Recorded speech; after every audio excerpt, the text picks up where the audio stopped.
Les aliments hypoallergéniques, marketing versus science.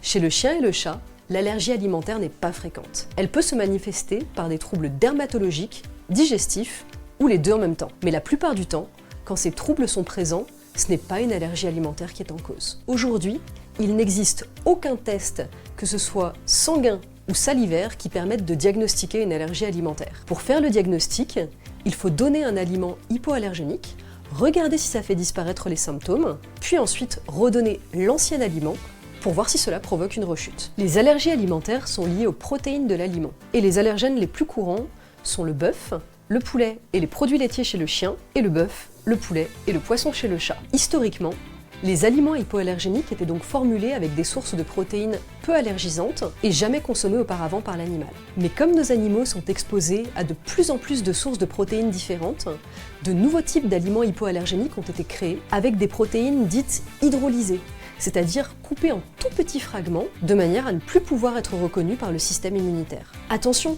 l'usage du terme hypoallergénique n'est pas réglementé, et de nombreux fabricants l'apposent sur les paquets juste parce que l'aliment contient une source de protéines un petit peu exotique, sans pour autant faire attention ni au nombre de protéines différentes dans l'aliment, ni aux potentielles contaminations sur la chaîne de production. Mieux vaut donc demander conseil à votre vétérinaire, déjà pour savoir si l'essai d'un aliment hypoallergénique semble nécessaire ou non, et lequel choisir.